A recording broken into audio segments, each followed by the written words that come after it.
효자, 수양 아들. 옛날 어떤 남자가 자수성가를 해서 늦은 나이에 혼례를 올렸어요. 나이 40살이 넘어서 아들을 얻게 되었지요. 늦은 나이에 얻은 자식이라 애지중지하며 키웠어요. 그런데 이 아들은 자라면서 점점 망나니처럼 굴었어요. 세상 천지에 하나밖에 없는 피부치인지라 이러지도 저러지도 못하고 아들은 날이 갈수록 더욱 못된 짓만 일삼았죠. 이윽고 남자는 세상 살 의욕을 잃어버렸어요. 마침내 집을 떠나 이리저리 떠돌아다니면서 여생을 보내야겠다고 생각을 했죠. 어느 날 남자는 괴나리 보찜 하나를 짊어지고 훌쩍 집을 떠났어요. 어느 마을에 이르자 아픈 다리도 주무를 겸 잠시 쉬어가기로 했죠. 오랫동안 걸어왔더니 갈증도 심했어요. 마침 멀찌감치 떨어진 곳에 우물이 보였어요. 남자가 우물로 다가갔더니 마침 새댁으로 보이는 젊은 여자가 물을 깃고 있었어요. 여보시오, 미안한데 물 한 바가지만 주시오. 남자는 여자가 떠주는 시원한 우물물을 벌컥벌컥 마셨어요. 온몸에 새로 힘이 돋아나는 기분이었죠. 남자는 새댁에게 인사하고 우물을 떠나 근처에 있는 정자나무 밑으로 갔어요. 나무 그늘에 앉아 남자는 이런저런 생각에 잠겼지요. 갑자기 온몸이 노곤해지고 졸음이 살살 밀려왔어요. 아휴, 이게 무슨 꼴이람. 어디 오라는 데도 없고 갈 곳도 없는 떠돌이 신세라니. 어쩌다가 이렇게 되었어. 남자는 자신의 처지가 처량하여서 눈물이 나올 것 같았어요. 그때 누군가가 곁으로 다가왔어요. 어르신, 어디로 가세요? 이 마을에 누구 찾으시는 분 있어요? 아유, 아니요. 나는 정처 없이 떠도는 나그네요. 아이고, 오늘도 무턱대고 걷다 보니까 이곳까지 오게 되었어. 그럼 피곤하실 텐데 우리 집 사랑해서 좀 쉬고 가세요. 아이고, 괜찮소. 우리 집 사랑채가 비어 있으니까 잠시 쉬다 가세요. 남자는 한참을 망설이다가 결국은 새댁이 집에 가게 되었어요. 집에 도착하자마자 새댁이 점심을 정성껏 차려 대접해 주었어요. 남자는 그동안 쌓였던 피로감이 눈 녹듯이 사라지는 것 같았지요. 얼마 후에 새댁의 남편인 듯 싶은 사람이 집에 들어왔어요. 웬 손님이오? 이 앞에 지나가신 어른인데 딱히 갈 곳이 없다기에 잠시 쉬어가시라고. 그렇소? 아주 잘했소. 남편은 싱긋 웃음을 지어 보이고는 말을 했어요. 어르신, 그렇잖아도 우리 두 식구뿐이라 몹시 적적했어요. 괜찮으시다면 저희 집에 오래오래 계세요. 아이고, 아니요. 내가 있으면 댁들이 불편할 텐데. 더욱이 난 일도 잘 할 줄도 모르고 배만 끼찍고요. 우리 네 모두 일찍이 부모님을 여의어서 어르신 같은 분 보면 아주 반가워요. 부디 마음 편히 이곳에 계십시오. 그런 말을 들으니 남자의 마음도 그들과 한동안 함께 지내는 쪽으로 움직였어요. 아이고, 고맙소. 젊은 사람들이 참으로 친절하구먼. 이렇게 해서 여러 날을 지내다 보니 서로 정이 깊게 들었어요. 하루는 새댁 내외가 남자에게 간곡히 부탁의 말을 했어요. 어르신, 우리 모두 평생 아버님 소를 해보는 게 소원이었습니다. 꼭 그렇게 부르도록 허락해 주십시오. 이렇게 해서 서로 뜻이 맞은 세 사람은 한 가족이 되었어요. 어느 날 저녁 새댁이 남편에게 말했어요. 아버님께서 홀로 적적하실 텐데 새어머니 구해드린 게 어떻겠어요? 그거 반가운 소리네. 그 길로 남자를 찾아가서 의논의 말을 꺼냈어요. 아버님, 혼자 너무 적적하시잖아요. 그래서 어머님을 얻어드릴까 하는데. 아휴, 이제 죽을 날만 기다린 사람한테 무슨 소리냐? 난 괜찮으니까 너희들이나 그저 재밌게 잘 살도록 해라. 우리가 좋은 분 알아볼 테니까 그런 줄 알고 계세요. 그 뒤 새댁 내외는 장터국밥집에서 일하는 곱상한 아주머니를 눈여겨보았어요. 며칠을 들락날락한 끝에 그 아주머니를 집으로 모셔오게 되었죠. 부부는 그 아주머니를 건너방에 모셔놓고 이런저런 이야기를 나누었어요. 자신의 처량한 처지를 털어놓았고요.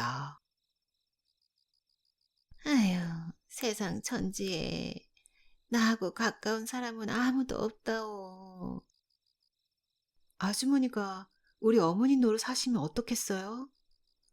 응? 나더러 어머니 노릇을 하라니 그게 무슨 말이요?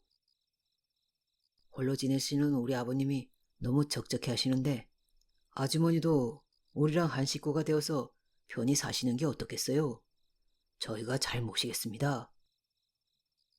아주머니도 두 선량한 부부의 부탁에 마음이 움직였어요.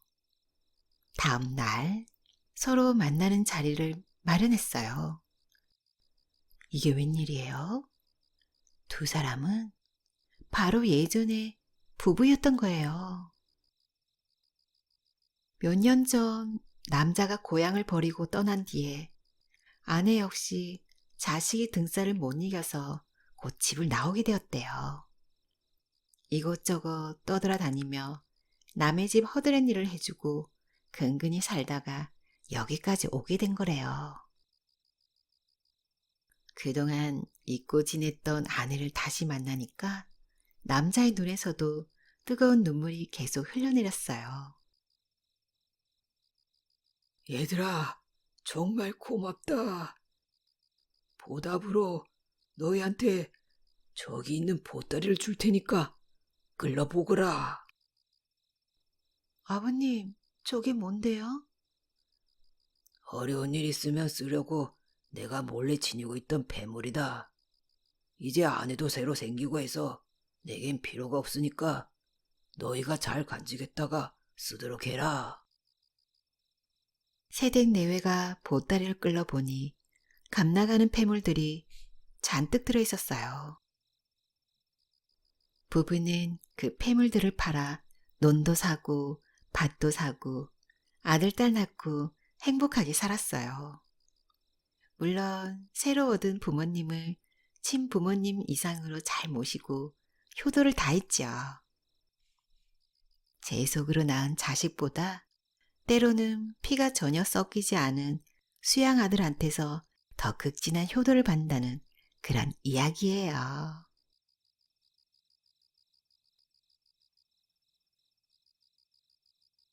시아버지와 며느리. 시골의 어느 작은 마을에 젊은 부부가 홀아버지를 모시고 살았어요. 이런저런 일들마다 갈등이 심각하여 며느리가 시아버지를 미워하고 싫어했던 것이죠. 아들은 아버지 편을 들자니 아내가 마음에 걸리고 아내 입장에 서자니 아버지가 걱정이 되어 이러지도 저러지도 못하고 골치만 아팠어요.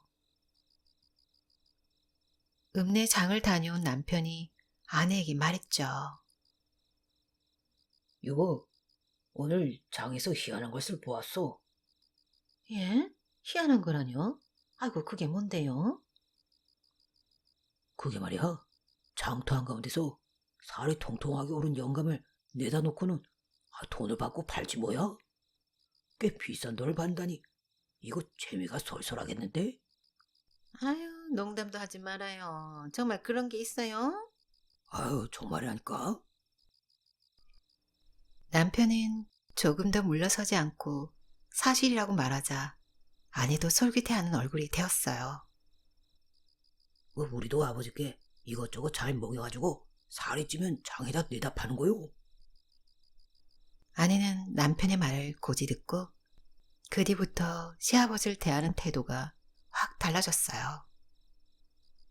시아버지를 장에 내다 팔 생각에 끼니 때마다 시아버지 입맛에 맞게 갖은 반찬도 마련하고 갖가지 몸에 좋다는 걸 구하여서 상에 올렸어요. 이렇게 세월이 흐르자 먼저 며느리에 대한 시아버지 생각이 달라졌죠. 아이고, 세상에 저렇게 시아버지를 잘 모실 며느리가 또 어디 있을까? 마을 이곳저곳을 다니며 만나는 사람에게 며느리 자랑을 하느라 시간 가는 줄을 몰랐어요. 아이고 우리 집 며느리 같은 아이는 세상에 둘도 없어. 그렇게 입이 마르도록 며느리 칭찬을 하고 다녔죠. 일이 이렇게 되니까 미련하기만 한 며느리라도 그동안 시아버지를 미워했던 일이 후회스러웠어요. 이제는 시아버지가 없이는 도저히 살 수 없을 정도로 정이 들었죠. 시아버지는 시아버지대로, 며느리는 며느리대로 두 사람의 정이 돈독해졌어요. 아들이 저녁을 먹은 뒤 방 안에 볏짚을 들여다 놓고 새끼줄을 꼬고 있는데 아내가 물었어요. 아유, 여보, 어디에 쓰려고 그렇게 급히 새끼를 꼬? 아이 이 사람 벌써 잊었나? 아이고, 있긴 뭘 잊어요? 내일이 장날 아닌가?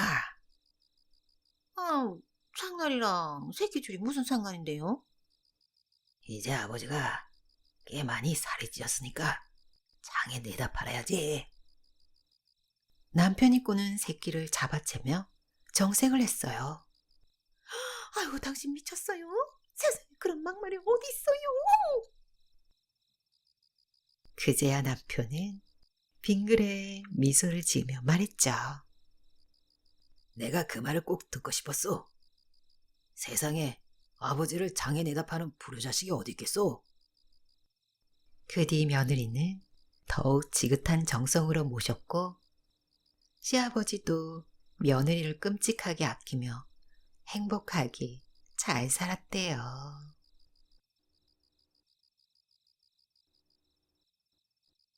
당나라 공주와 뱀. 옛날 중국 당나라에 천하일색이라고 소문이 난 예쁜 공주가 있었어요. 어찌나 미모가 대단했던지 그 공주를 본 사람은 당장 그날 밤부터 잠을 제대로 이루지 못한다고 해요. 공주의 모습이 자꾸만 눈에 어른거리니까요. 금강산에서 돌을 닦던 스님 하나가 당나라에 불법을 기러 왔어요. 공주의 모습을 본 수도승은 마음을 온통 공주에게 빼앗겨서 불법이고 뭐고 눈에 들어오지 않았어요. 몇 날 며칠 아무것도 먹지 않고 끙끙 앓던 수도승은 그만 상상병으로 죽고 말았대요. 그런데 죽어서도 공주를 잊지 못한 수도승은 다시 뱀으로 태어난 거예요.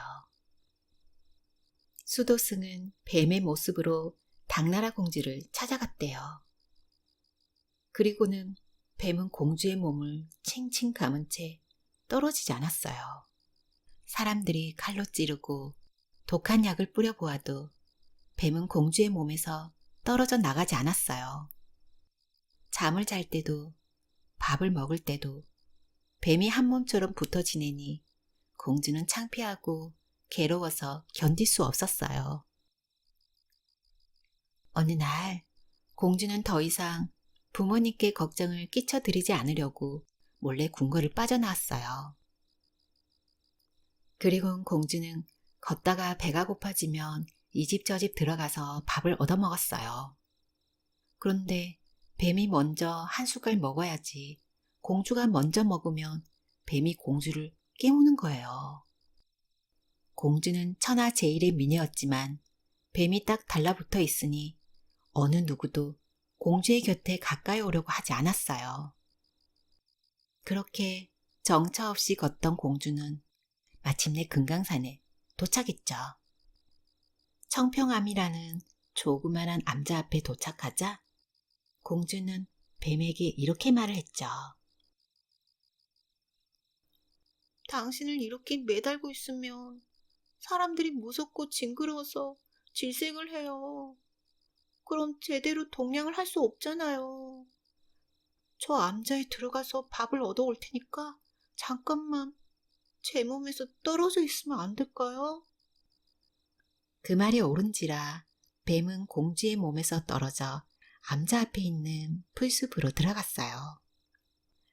모처럼 홀가분해진 공주는 청평암으로 들어가서 이렇게 말을 했죠.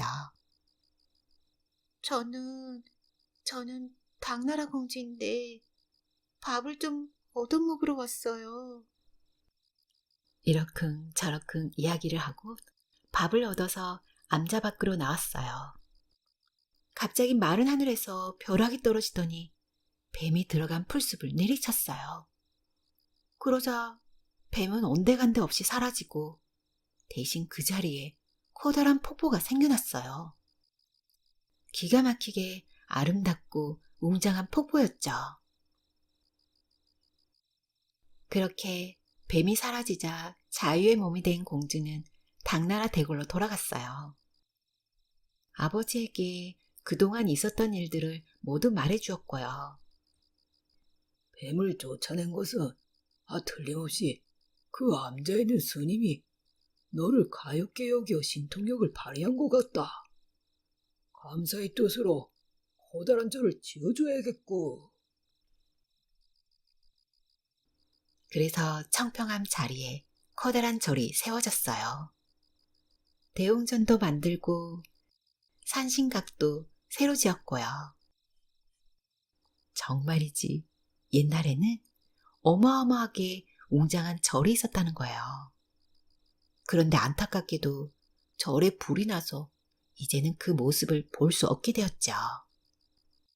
지금도 소양강 건너편에 배를 타고 들어가면 웅장하고 훌륭했다는 청평사 절터를 볼 수 있대요.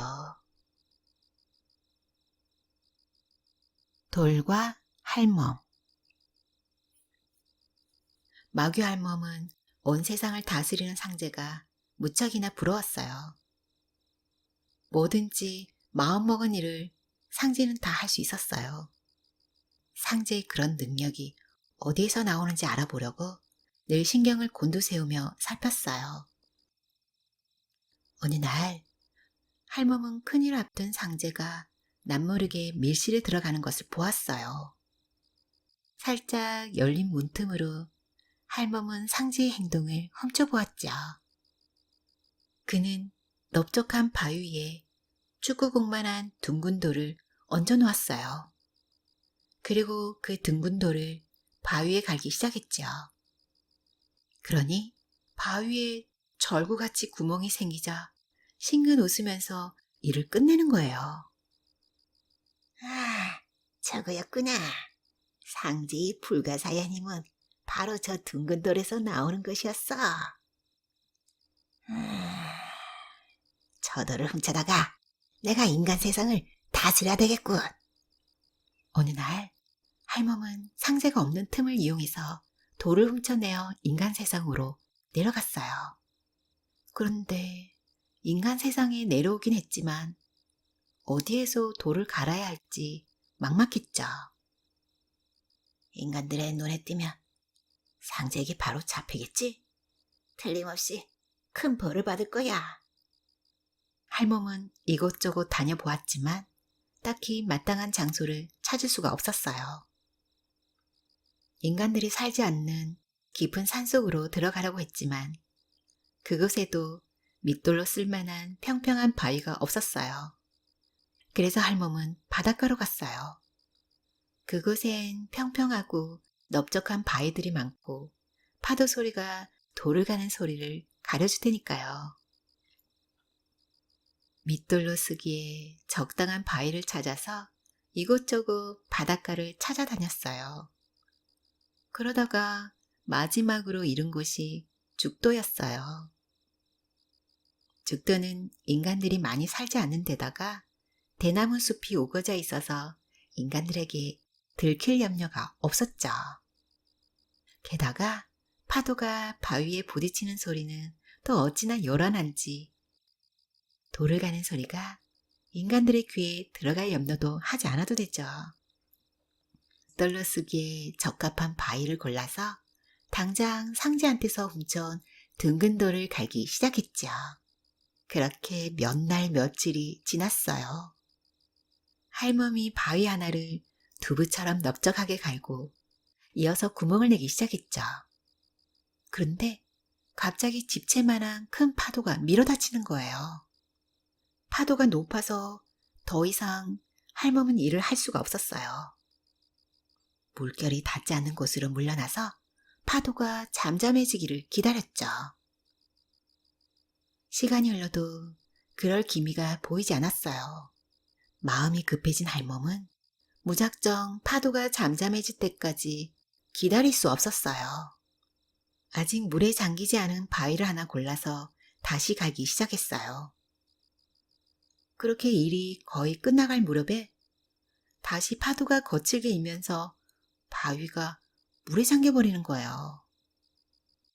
이번에도 파도가 잠잠해질 기미가 없어서 다시 다른 곳에 있는 바위를 갈기 시작했죠. 그런데 또다시 파도가 밀려오는 거예요. 이렇게 계속 자리를 옮겨가며 돌을 갈았지만 어느 한 곳에서도 일을 끝마칠 수가 없었어요. 결국 상제 몰래 훔쳐온 둥근 돌이 닳아가지고 더 이상 쓸 수 없게 되어버린 거예요. 인간 세상을 다스려보고자 한 할멈의 꿈은 역시 물거품이 되고 말았죠. 지금도 죽도 바닷가엔 절구처럼 구멍이 패어있는 바위가 여러 개 흩어져 있어요. 이 바위가 그때 할멈이 갈다가 파도 때문에 뜻을 이루지 못한 그 바위들이라고 해요.